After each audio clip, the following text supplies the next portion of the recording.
12. Más grande y más brillante. Como le había explicado a Rose, sin viento no había luz, y las noches en las que no soplaba, no teníamos más remedio que encender las lámparas de queroseno. El único modo de cambiar esa situación era encontrar una batería de coche. Mientras tanto, encontré otros usos para el molino, como cargar teléfonos móviles. Descubrí el modo de hacerlo cuando mi prima Ruth vino de visita desde Mususu. Ruth, que estaba casada y tenía un buen trabajo, era la hija mayor de mi tío Sócrates. Tenía un teléfono móvil y siempre me daba la lata con que fuera al mercadillo a cargárselo. Había varios tipos que se forraban cargando teléfonos móviles de gente que no tenía electricidad en su casa.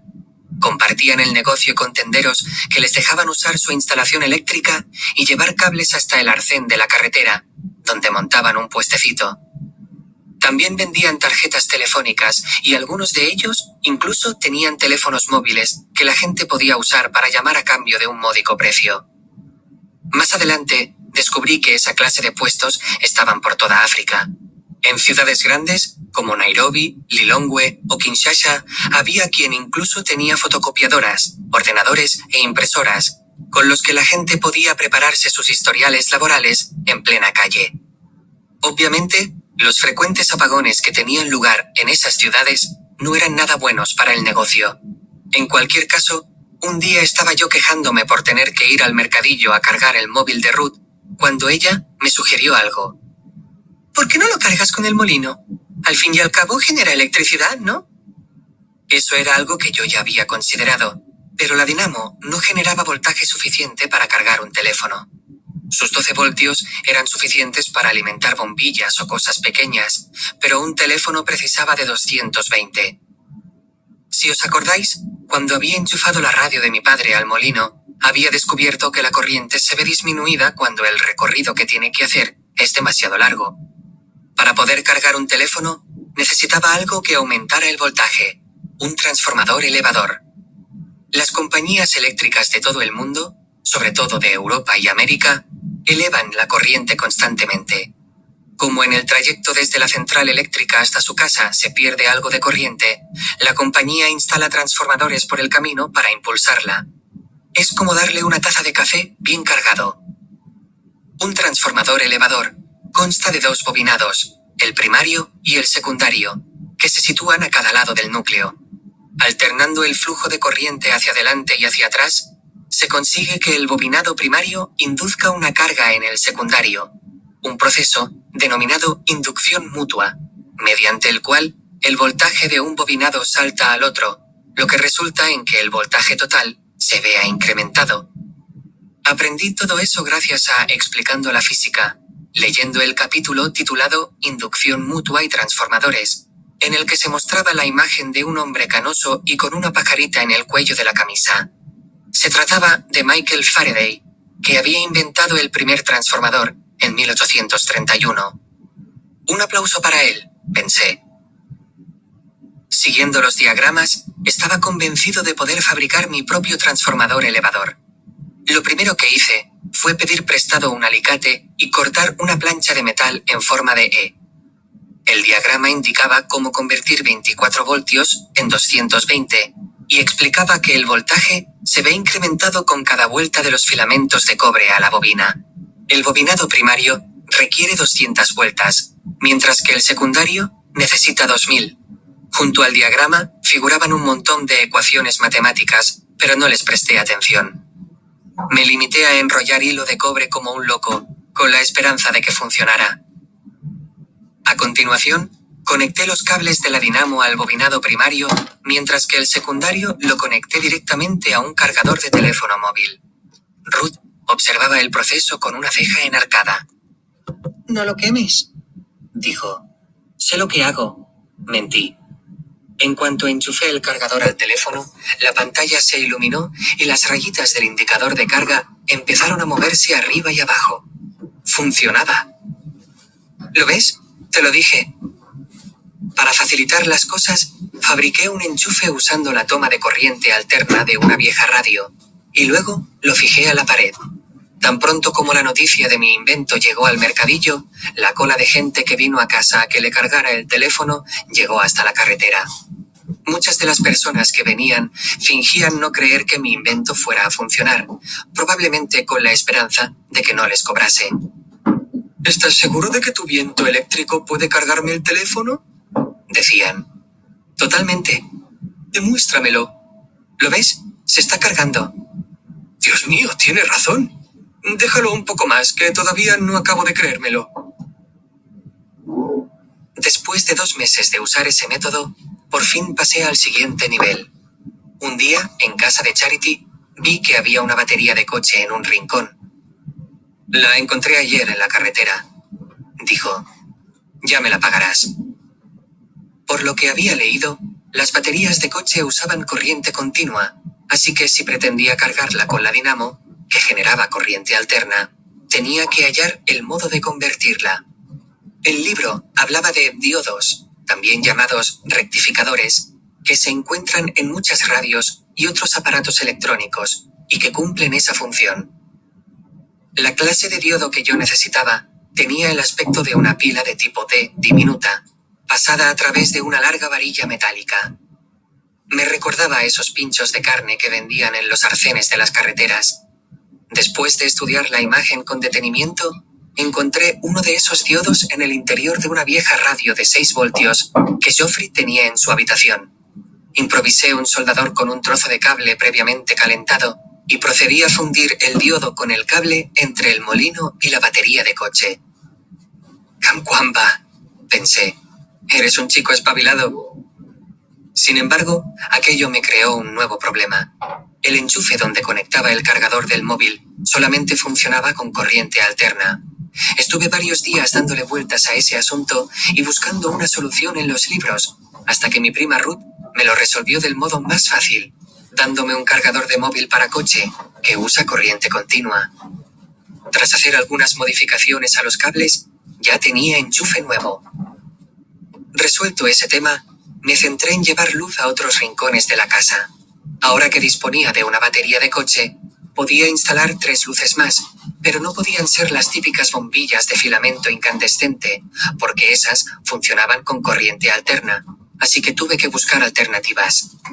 Fui a la tienda del señor Dowd y encontré 3 bombillas de coche, una de la luz de freno y 2 delanteras. La bombilla alimentada por la dinamo, que funcionaba tanto con corriente alterna como con corriente continua, se quedó en mi dormitorio. Instalé las demás encima de la puerta de mi habitación, en la habitación de mis padres y en la sala de estar. Cuando la batería estaba totalmente cargada, las luces podían funcionar 3 días sin necesidad de recurrir al molino. Las bombillas estaban conectadas directamente a la batería y operaban en un circuito paralelo. Gracias a Explicando la Física, aprendí que existían 2 clases de circuitos, en paralelo y en serie. En un circuito en serie, un solo cable conecta cada bombilla a la batería o la fuente de alimentación que sea, siguiendo un solo camino. Para completar el circuito, todas las bombillas tienen que estar encendidas, por lo que si una se quema, las demás no funcionarán. Algunas luces para árboles de Navidad, por ejemplo, solían funcionar de ese modo.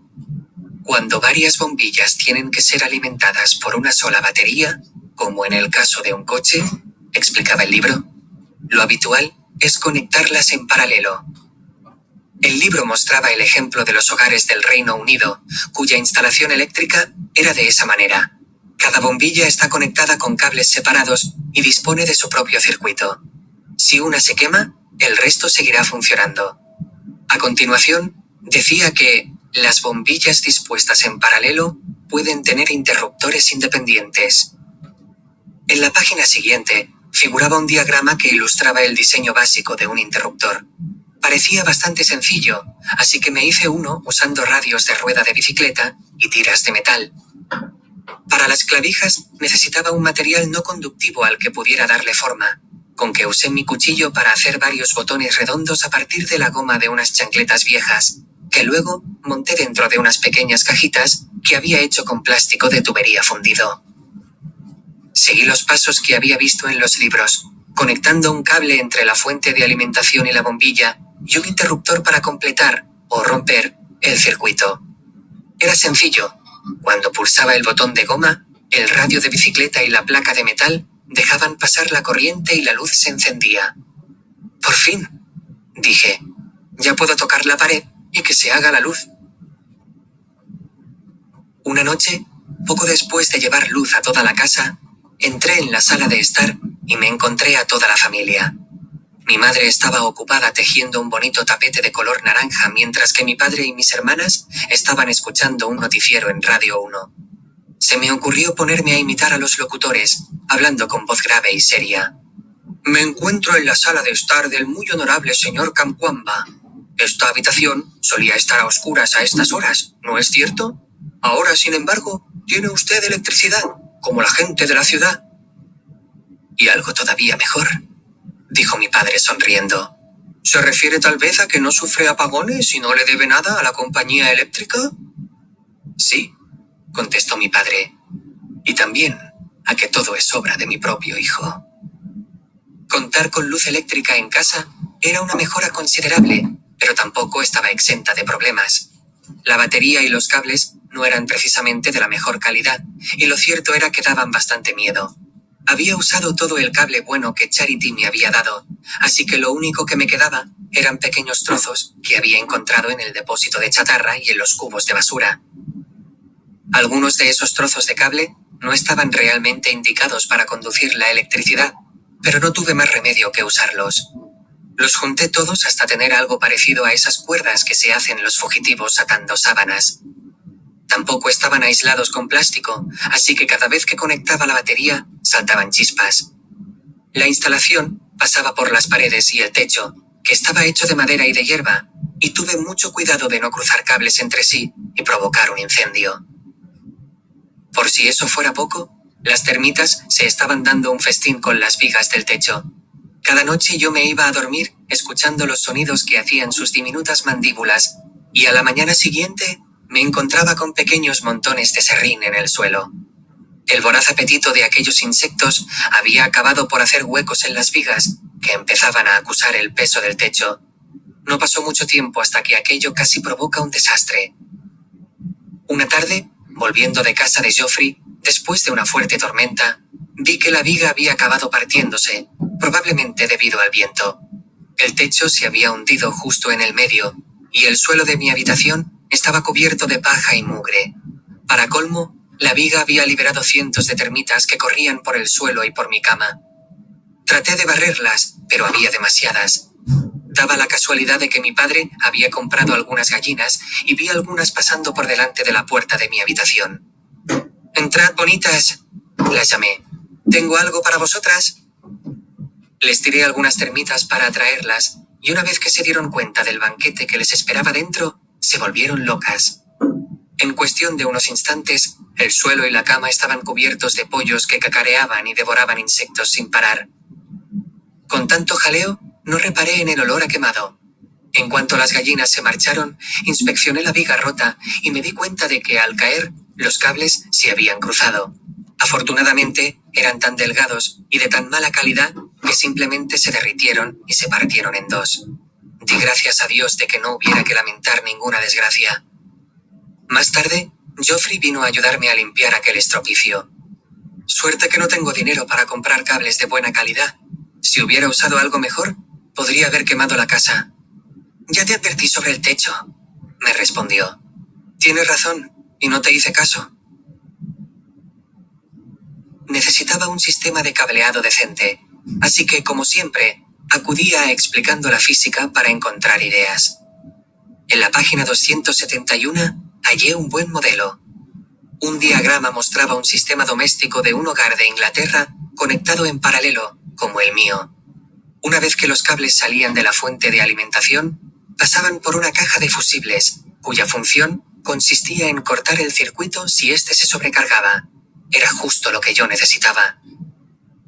Los fusibles contenían diminutos filamentos metálicos que se fundían en caso de sobrecarga, pero ni disponía de ellos ni los quería, ya que había que cambiarlos cada vez que se quemaban. El libro seguía describiendo un dispositivo similar, denominado cortacircuitos, que usaba interruptores que podían volver a activarse. No había diagrama de aquello, pero el concepto no parecía muy distinto del de una campana eléctrica, que yo había estudiado detalladamente. Las campanas eléctricas están por todas partes, en escuelas y pasos a nivel, en alarmas contra incendios, y en otras épocas, en teléfonos. El concepto es asombrosamente sencillo, y es por eso por lo que me gustaba tanto. El funcionamiento es el siguiente. Una bobina es magnetizada y atrae una especie de martillo que golpea una campana. Eso es todo. No obstante, mientras tiene lugar el movimiento del martillo hacia la campana, el martillo también activa un interruptor que corta el circuito. Eso sucede unas 12 veces por segundo, lo que hace que la campana suene repetidamente. Empecé haciendo una caja usando el plástico de una tubería para luego envolver las cabezas de 2 clavos con hilo de cobre para crear 2 bobinas electromagnéticas, que monté dentro de la caja, separadas entre sí por unos 12 centímetros. Entre las 2, conecté un pequeño imán, que había sacado del altavoz de una radio, a un trozo de radio de bicicleta, de modo que se moviera hacia adelante y hacia atrás, entre las bobinas.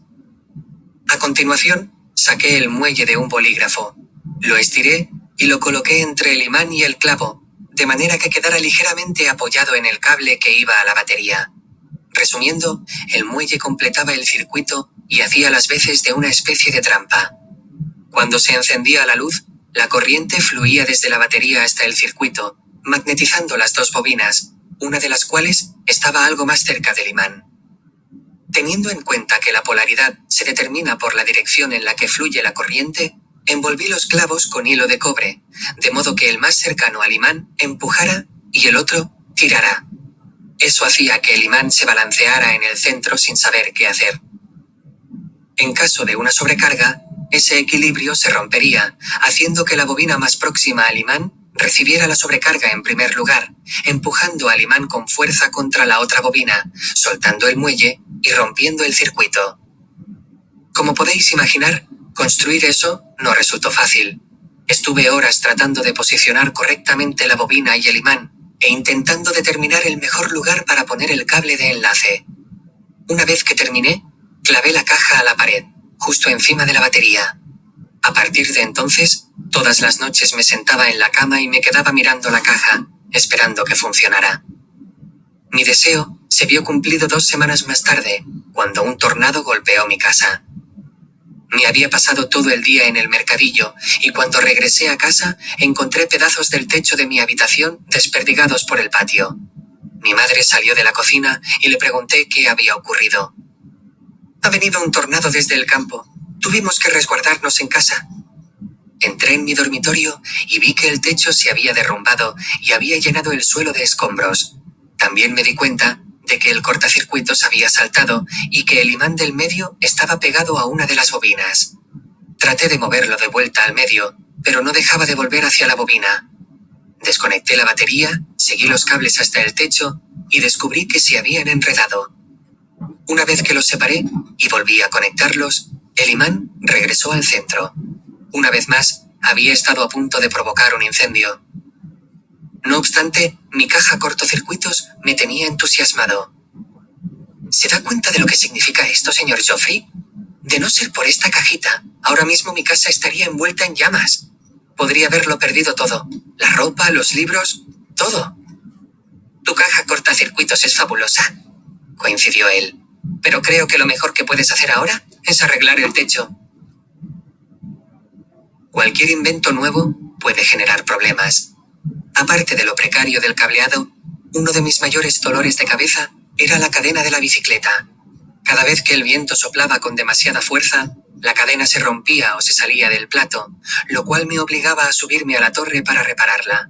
Eso implicaba tener que detener las aspas, cosa que siempre resultaba farragosa. Una mañana, estando todavía profundamente dormido, me despertó un ruido tremendo. La cadena había vuelto a romperse. Oí que el viento sacudía con fuerza el árbol y la torre del molino, y me di cuenta por el ruido del eje, que las aspas giraban tan rápido que si no hacía algo enseguida, podían soltarse y salir volando como dagas. Salí, subí los primeros escalones, y como de costumbre, tiré las chancletas para poder tener mejor agarre. Sin embargo, El viento era tan furioso y violento y zarandeaba la torre con tanta fuerza que pensé que acabaría cayéndome. Levanté la vista y vi que la cadena bailaba, salida del plato mientras las aspas giraban sin control. Cuando alcancé la cima, pasé ambas piernas por los peldaños para sujetarme. Pero mientras trataba de mantener el equilibrio, no me percaté de que el cuadro de la bicicleta venía hacia mí. Antes de poder reaccionar, las aspas me golpearon una mano y el impacto casi me hace caer de la torre. Bajé la vista hacia mi mano y vi la sangre. Había perdido la piel de 3 nudillos. «¡Te he creado yo!», grité. «¿Por qué quieres acabar conmigo? ¡Déjame ayudarte!». Saqué del bolsillo una tira de cámara de bicicleta que había traído en caso de tener que reparar algo. Me la enrollé alrededor de la mano, a modo de protección. Contuve el aliento y traté de detener el eje, pero los dientes del plato sesgaron la goma como si nada. «¡Basta!». Una vez que todo se detuvo, metí un radio de bicicleta doblado entre la rueda, para que el molino dejara de girar, y volví a colocar la cadena. Días más tarde, cuando volvió a pasar lo mismo, no tuve tanta suerte. Los dientes del plato atravesaron el neumático y me desgarraron la carne, y lo mismo ocurrió poco después. Al final, me quedaron las manos llenas de cicatrices. Mientras tanto, Joffrey siguió trabajando con el tío Musaiwale en el molino de maíz de Chipumba. Lo habían contratado para fregar el suelo y hacer recados. Sin embargo, una vez que Joffrey llegaba al trabajo, nuestro tío desaparecía y lo dejaba a él a cargo del molino. Era un trabajo duro y nada agradecido. Una vez al mes, Joffrey venía a casa y se quejaba de su nueva vida de obrero. «Me obliga a subir 5 colinas en bici en busca de combustible diésel», dijo Joffrey. «Y a la vuelta la ropa me queda empapada de gasolina. Te lo juro, no sabes cómo os echo de menos». Además de eso, también nos explicó que allí usaban poleas y correas de goma. «Puedes resolver tu problema con la cadena si usas una correa.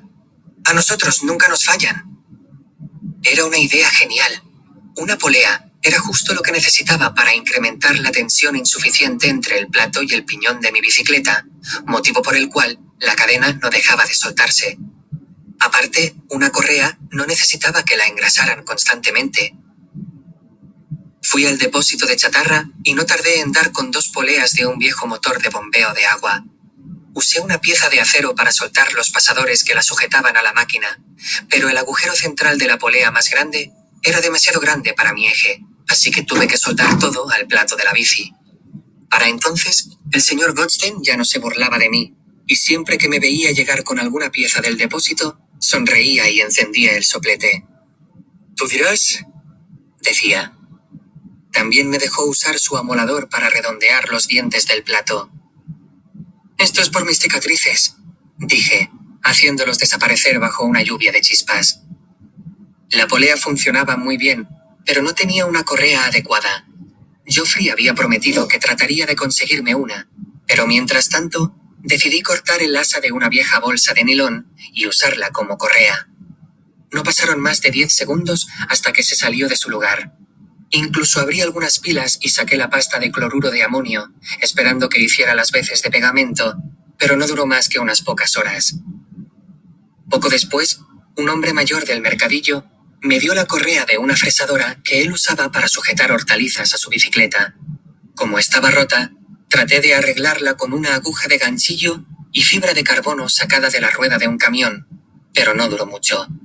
Sin embargo, como no tenía otra alternativa, usé ese sistema durante 2 meses. Por fin, Joffrey volvió de Chipumba con una correa en condiciones, que funcionaba de maravilla. Ya no iba a hacerme más heridas. Aún mejor, ya no iba a tener que levantarme de la cama temprano para encaramarme a la torre. Al contrario, cuando el gallo me despertaba al amanecer, el sonido monótono de la máquina hacía que volviera a quedarme dormido en cuestión de segundos. A veces, de todos modos, el canto del gallo era tan persistente que no había manera de volver a conciliar el sueño. «¡Oye!», gritaba yo. «Si no te callas de una vez, te juro que te ato a las aspas del molino». «¡Kikiriki!». No servía de nada. Tener luz en casa ya resultaba complicado, pero hacer callar al gallo era sencillamente imposible. 13.